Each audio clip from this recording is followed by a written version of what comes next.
In the first videotape, I mentioned that 2009 had been a very interesting year for me, both because I was asked to be president of ISSSEEM, the International Society for the Study of Energy and Energy Medicine, and because that's such a jawbreaker, that's why we shorten it to ISSSEEM or ISSSEEM, and because of the publication of my book, The End of Materialism, how evidence of the paranormal is bringing science and spirit together. This is a book that I think of as my 350 book. 3 years to actually write the book, 50 years to do the research that got me ready for it. What's it about? One of my areas of research over the years has been parapsychology, the study of things like telepathy and precognition and psychic healing and the like, as well as research into altered states of consciousness, meditation, transpersonal psychology, that sort of thing. A lot of cutting-edge stuff. Many is the time in the course of that when I've given a lecture somewhere and someone has come up to me afterwards to tell me about an experience they had. The someone could be an ordinary person, could be a scientist, could be a teacher, people from all walks of life. And usually they preface telling me about this extraordinary experience by saying, I'm the first person they ever told about this, because they were afraid they would be laughed at or considered weird or crazy or something if they told other people about it. That was especially true for scientists, who were very much afraid that they'd be considered like they'd gone kind of bonkers in the head if they talked about having a spiritual or psychic experience. I would have the job of reassuring them that actually this was not a crazy experience. I had heard other experiences like that. There was a conventional name for it. They needn't consider it a sign that they were stupid or crazy or something like that.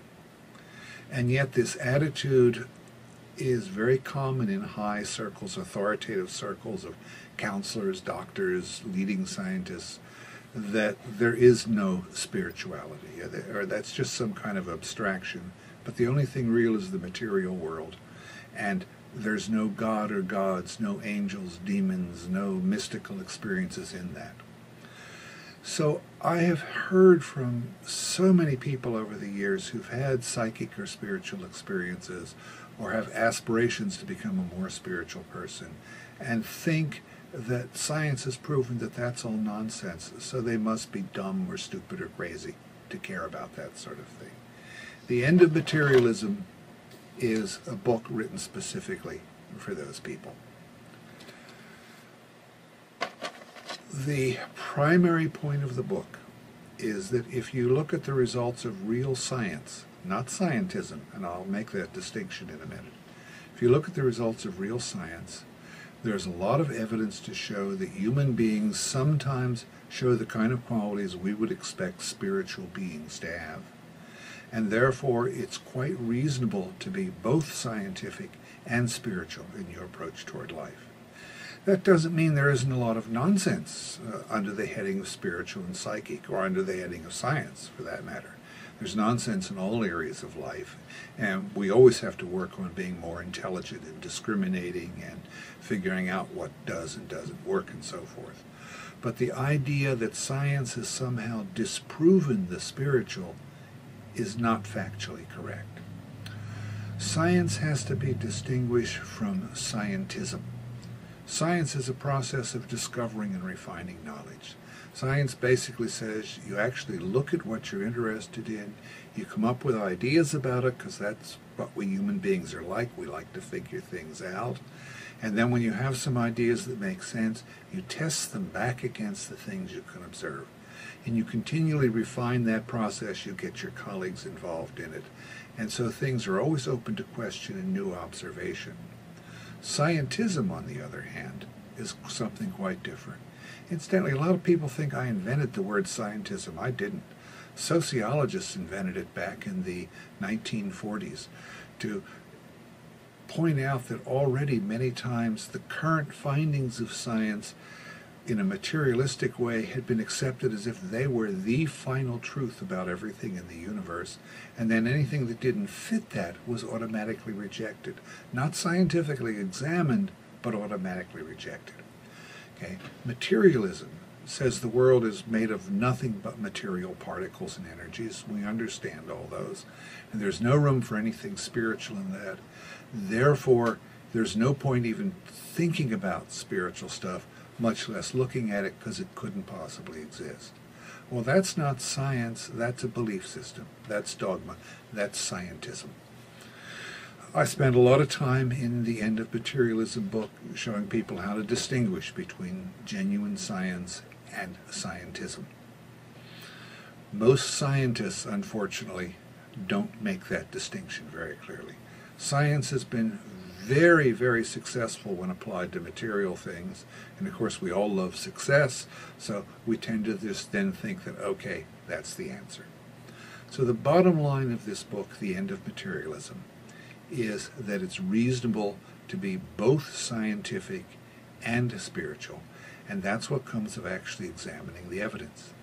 The theme of the 2010 ISSEEM conference is going to be, how can we develop a spirituality for the 21st century? One that takes in both the findings of science in conventional mainstream areas like physics, chemistry, brain functioning and all that, but open-mindedly looks at the things we call spiritual and psychic, finds out which of these are indeed real and valuable and which are probably not so real, and how can we turn those into a spirituality that works for people. Okay, something that actually produces experiential changes that make for the betterment of the human race. Is that a lofty theme? Yes. Is it going to be hard and tricky? Yes. But we can't save our world and improve it just by being materialistic, where it's dog eat dog and survival of the fittest. We need spiritual values, but we can't go back to just having them dogmatically imposed by some religion. We have to experiment, we have to study and find out what really works in the spiritual, what it means, what doesn't work, what that means. That's the goal. That's why the 2010 ISSEEM conference is going to be very exciting.